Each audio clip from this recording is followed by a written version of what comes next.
message for tonight is Giving God the Glory. Matthew 5:14-16. You are the light of the world. A city on a hill cannot be hidden, neither do people light a lamp and put it under a bowl. Instead, they put it on its stand and give light to everyone in the house. In the same way, let your light shine before men, that they may see your good deeds and praise your Father in heaven. Let us bow our heads and pray. Dear Lord Jesus, we just want to thank you again for this evening. Thank you, Lord, for all that you have done. Lord, we want to give you all the glory and all the praise. And as we glorify you, we glorify the Father through you. Lord Jesus, open our hearts to your words again tonight. Lord Jesus, we thank you and we love you. In your name we pray. Amen.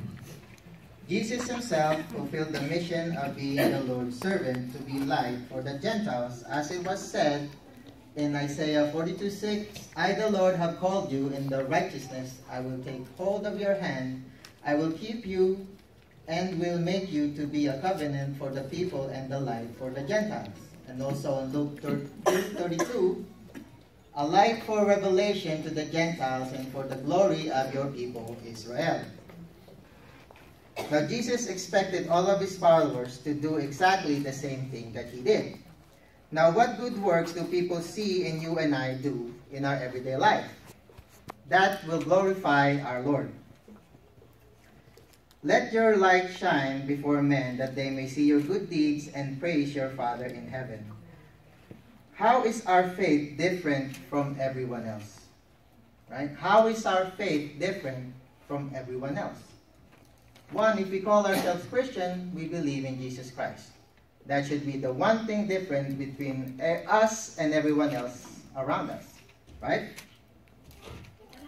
How do we behave, act, speak? How do we give glory to our Father and reflect the Son who gave us that perfect example, right? There has to be a difference, a change, a proof of being a new creation. There has to be some change for people to see the difference, right? They have to see it. It shouldn't be hidden. Let your light shine. Let them see it so they can praise our Father, right? Before we come to realize that it is to be made new, being the light for people to see, we have to look at why we were saved and from what. We all know that we were called for His purpose, not because we were good, right? We were called not because we were good. Hey, you're a good guy. Come here. I got something for you. No. We were never good, right? I'm going to show you some proof of that. Or that we were already living a holy life. We were far from that. Jesus came to save sinners. For the Son of Man came to seek and to save what was lost. Now, Jesus came to be born as a man, not merely to provide a perfect example of a godly living, which He did, right? But to make it possible for us to enjoy an intimate relationship with God, Jesus did for us what we could never do on our own. Right? We can never be good.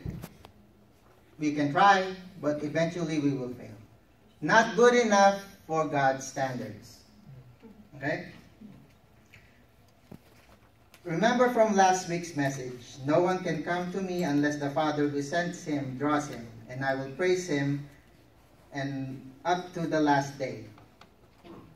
Now, we lost our relationship with our God because of sin. And that is why He said He came to save the lost. We were the lost. Wouldn't you agree? Yeah. We were the lost. And Jesus was the payment for our sin. Now, let us look at where we came from and why we were far off with our relationship from our God. Now, we all know the deception in the garden, the fall of man. Now, after the fall, things did not get any better, right? It didn't get any better. Adam and Eve, sons, Abel and Cain. Now, Abel kept flocks and Cain worked the soil. Abel took care of animals and Cain was a farmer. Now, both brothers at one point made an offering to the Lord, but only one offering was favored. Genesis 4:3-5.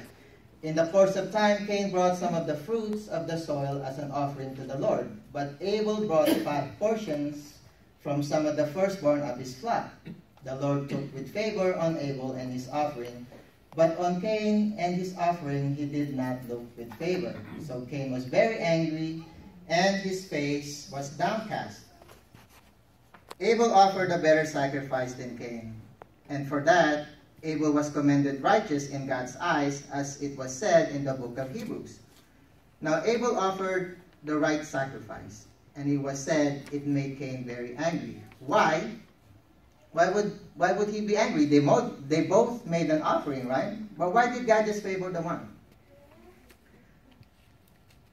And on the other, now let us look at the following verses to best explain. Let us hear God speak. Then the Lord said to Cain, "Why are you angry, and why is your face downcast? If you do what is right, will you not be accepted?" Now remember that. If you do what is right, will you not be accepted? But if you do not do what is right, sin is crouching at your door. It desires to have you, but you must master it.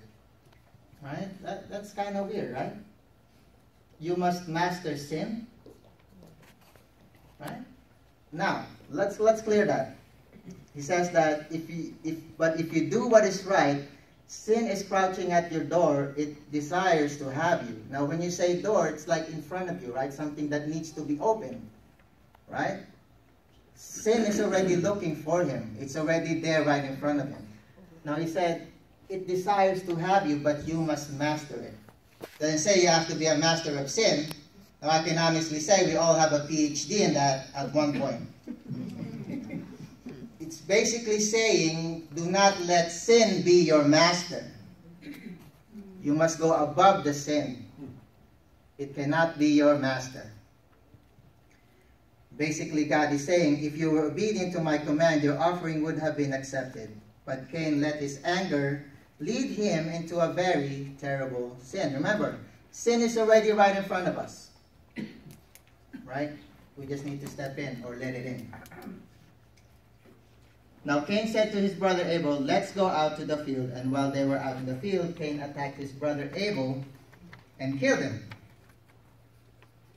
Let us go out to the field. Now Cain already planned that. Right? Let's go take a walk, man, you know? Let's just look out in the field. You know, his plan was already to kill him. Right? What put that in his mind? What murder did he witness? Remember, second generation, Adam and Eve, Abel and Cain. What gave him that idea that it's okay to kill his brother? Right? Sin. Right? Cain already planned to kill his brother. It was no accident. This is what the Lord meant when he said, "Sin is crouching at your door. It desires to have you," and which it did. Sin desires to have Cain, and it did. Cain could not master the sin. Couldn't go over it. Weak, right? Flesh is weak. So God cursed Cain for his disobedience, just like his father Adam. Adam was cursed. This is where we all came from, a life of disobedience. Of course, again, things did not get any better. Now, we all know the story of the great flood, and that God wiped out all of mankind. The Lord saw how great man's wickedness on the earth had become, and that every inclination of the thoughts of his heart was evil all the time. Not even sometimes. All the time. Right? Then the Lord was grieved that he had made man on the earth. Ouch. He was grieved that he made man on the earth, and his heart was filled with pain. Everything about us, every inclination in our thoughts, in our hearts, evil all the time. Our sins pains the Creator who made us, because it stands against his very nature. What is the nature of our God? Holy. What is the nature of man? Sinful. Right? Total opposite. God will always judge sin. He will not ignore it. This is our God from the beginning, a very just God. He will not let sin go unpunished. This is our God from the beginning, a very just God. It is always good to look back at where we came from. Just from what we have seen, we have no escape. we were done. We were hell-bound, right? So everything in our minds and in our thoughts, in our hearts is evil all the time. There was nothing good. Nothing that could please, nothing that could glorify our God. Right? Our sin brought pain to our God. Now, just by knowing all of this, should give us a sense of humility. We should be down on our knees, begging our Lord for forgiveness. Don't think that just because these are from the Old Testament, it has nothing to do with us. Don't think it's just because it's in the past that we're not included in it. No, we're in it. It has everything to do with us. Man never changed. We cannot change, not on our own. Even if we try, we will fail. It's never going to happen. Not on our own. Romans 3:9-12. What shall we conclude then? Are we any better? Not at all. We have already made the charge that Jews and Gentiles alike are all under sin. As it is written, there was no one righteous, not even one. None. There is no one who understands, no one who seeks God. All have turned away. They have come together, become worthless. There is no one who does good, not even one. No one does good, not even one. We are all under sin. There is no one righteous, not even one. Now, understand what? Right? It says, there is no one who understands. What do we need to understand? That our God is just. Our God is a holy God, and we're nothing but sinners. Is that hard to understand? Right? Is that really that hard to grasp, that our God is a just God? And He will never let sin go unpunished. That is our God from the beginning. No one who seeks God. Why would anyone seek God? Right? He says that no one seeks God. Right? God, I chose you. Right? It doesn't happen that way. Because many people make God the way they want God to be. Right? Why does nobody seek God? Because the one that seeks God wants God to be the God who they want Him to be. Right? A God that will give you prosperity. A God that will give you whatever you want. A God that will say, it's okay, continue to do whatever you want. Well, one, that's not the God of the Bible. It's not. You can make Him all that you want Him to be, and that is called idolatry. That is not the God of the Bible. All have turned away, they have become worthless. There is no one who does good, not even one. Now this is a hard reality to accept. But it's true. God said it. Right? We cannot go against what God is saying. If He said that all have turned away, it's true. We did. Right? Until we were drawn to the Son. This is all from God, the one who knows all things. Now, it's better to know the truth now, while we are still alive and breathing. Now, it may hurt. You may say, man, this is kind of hard. Man, this is kind of insensitive. Right? You may say, hey, reality is truth hurts. It's better to receive mercy here and forgiveness while we are still breathing. Because if we die and nobody has ever told you the truth, and you end up down there, believe me, there is no mercy there. There is no such thing as apathy. There is no such thing as forgiveness down there. So it's better to be hurt with the truth here and now and ask for forgiveness, because once you're there, it's too late. Too late. I know we all came from a religious background where we go to this magical place and there we get cleansed. No such thing. That's the lie of the enemy. There's no such place where you can get cleansed. Get cleansed here and now. Right? You see Jesus. That's how you get cleansed. There is no such thing as receiving mercy. Nothing but torture and pain forever. That is hell. Torture and pain forever. Romans 3:23. For all have sinned and fall short of the glory of God. Now the title was giving God the glory, but we all fall short. Right? How are we going to be able to glorify God if we always fall short? Right? For all have sinned and fall short of the glory of God. I am sure. We were never good.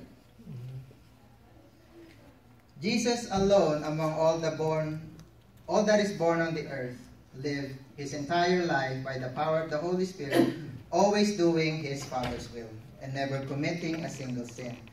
Now, do you remember what God told Cain? If you do what is right, will you not be accepted? So what is the right thing to do here? How can I give glory to God if God had already drawn you to the Son? That means you have been born again. Right? If God has already drawn you to the Son, that means you're born again, you're a new creation. That bad thing that we read earlier, all that, no good, no nothing, Jesus already took that. He took that on the cross.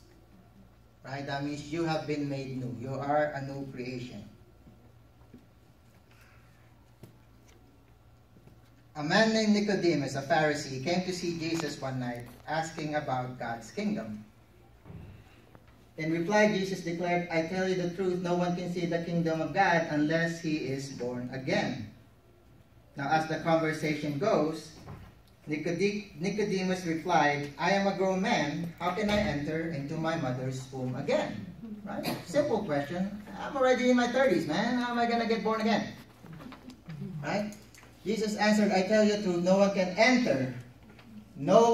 enter the kingdom of God unless he is born of water and the Spirit. Flesh gives birth to flesh, but the Spirit gives birth to spirit. You should not be surprised at my saying, you must be born again. Now, we somewhat know how that works, right? We came from our parents, flesh gives birth to flesh. But even with that, God is still the one in control. Our parents can't decide, right? How would I have known that I was going to have 3 boys? We were praying, right? But God is still the one in control. Did we tell our parents inside the belly, hey, psst, I want to be born? No. God was still the one in control. Flesh gives birth to flesh. Spirit gives birth to spirit. Now, that is something only God can do. That's something that we cannot do. Right? We cannot gain a spirit, a Holy Spirit. That's God's gift. That's nothing that we can do. Yet to all who received him, to those who believed in his name, he gave the right to become children of God. Children born not of natural descent, nor of human decision, or a husband's will, but born of God. You can say it's your choice, believe or not to believe in Jesus. Because it did say, whoever believes, right? But remember from last week's message, no one can come to me unless the Father who sent me draws them. Can't come to God unless you were drawn, right?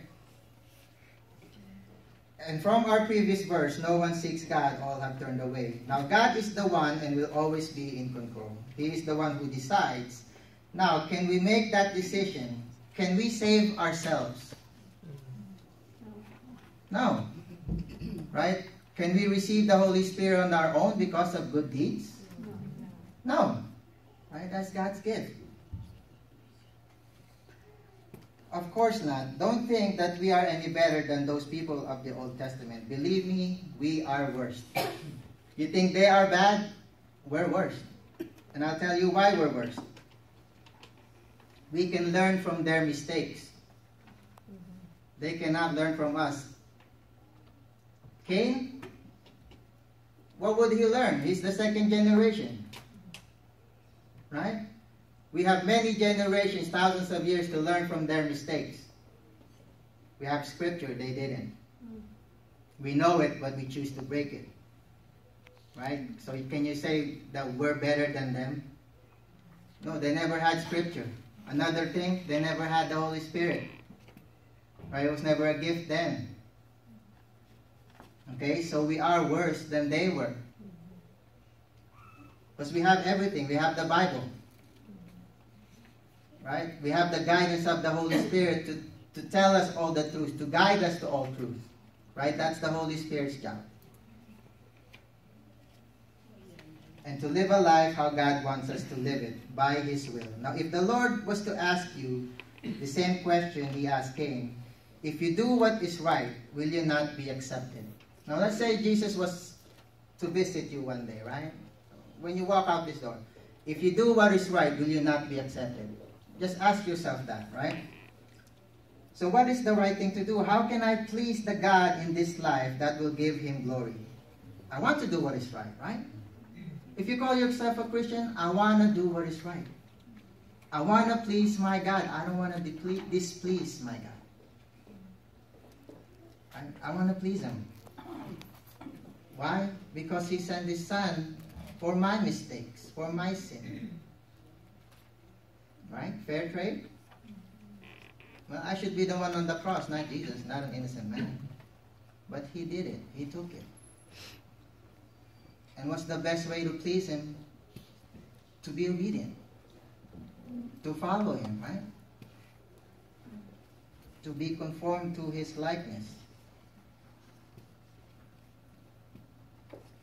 Now, the goal now of a new creation is to always focus on Jesus. Eyes fixed on Jesus. Right? To please our Lord and to glorify our God. Romans 12, 1, 2. Oh, we skipped? Alright.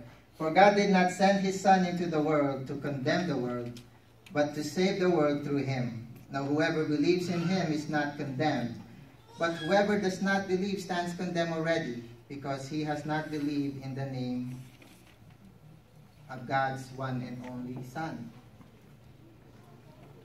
Right? So I guess that's where that choosing starts, right? That's for an unbeliever. If they choose not to believe, what did God say? You're condemned already. So don't think that you will go into a place where you will receive forgiveness when you die. The decision is here and now while you still live and breathe. Right? Now keep in mind, we do have the Bible. We have the radio, we have churches, and you hear this over and over. Why not believe? Right? All this evil in the world now, as you can see, I tell you, man, Facebook has never been more colorful. Right? If you have Facebook, it's never been more colorful. Right? But it's a good thing. Keep in mind, Christians, there is something good for us. There is a win-win for us. They never believed then when the flood came. Right? They never believed it then. But you have a choice now. Do you want to believe the truth before the end comes? Romans 12, 1, 2. Therefore I urge you, brothers, in the view of God's mercy, to offer your bodies as a living sacrifice, holy and pleasing to God. This is your spiritual act of worship. Do not conform any longer to the pattern of this world, but be transformed by the renewing of your mind. Then you will be able to test and approve what God's will is, His good, pleasing, and perfect will.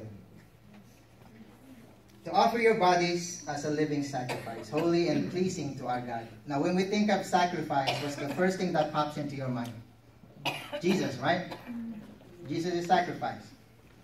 The sacrifice that Jesus made so that we can live. Jesus took our sins on the cross. Now, when you look at the definition of sacrifice, you will see this. An act of slaughtering an animal or person or surrendering a possession as an offering to God or to divine supernatural figure. An animal or person, an object offered in a sacrifice. An act of giving up something valued for the sake of something else regarded as more important or worthy. That is the definition of sacrifice. Sacrifice has always something to do with death. Right? It has something to do with death or giving it to someone, something higher. Right? Something of an important value. Now this is why Galatians 2:20 holds a lot of value to a Christian. Now I know you've heard it over and over. I have been crucified with Christ. I no longer live. Finish it, church. Christ lives in Christ me. lives in me. And the life. Offer yourself as a living sacrifice. Because when you're dead, what else can you offer? You're done. Right? There's nothing else to offer. You lost. Okay, now, Galatians 2:20 has been said over and over. Right here, especially here in our church. I wonder why. You think God is trying to make a point? Right? I mean, what do you think? I have been crucified with God. I no longer live. Does that mean I'm dead? Yes. I no longer live, but Christ lives in me. That's why offer yourself as a living sacrifice. Not a dead sacrifice. Right? Jesus lives in me. We are to offer ourselves when? Daily. Not just on Sundays. Right? Not just when we all fellowship with one another and put on a mask. Right? Daily. That is how people will see the light. Right? When people see that light, it glorifies our God. Not really, oh man, this guy's good. This guy, I want that guy to be my buddy. No, he's good. No. Let your light shine to give God the glory. Holy and pleasing in His sight. Now let me ask you again the same question. If you do what is right, will you not be accepted? Now what is God's command? To offer our bodies as a living sacrifice. To be what? Holy and pleasing in His sight. Right? Pleasing to God. Now this is our spiritual act of worship. Now what's after that? Do not be conformed any longer to the pattern of this world. Now basically the world does what the world is doing. That's what I meant by Facebook being so colorful. Excuse me. Right? Now, should we follow that? Shouldn't. Right? We're called Christian. We're supposed to be apart from the world now. Right? Not join the world. Because keep in mind, God is going to destroy the world. You want to be part of that? Right? Remember, when Jesus comes, He's going to take us out of here to protect us from His judgment on the world.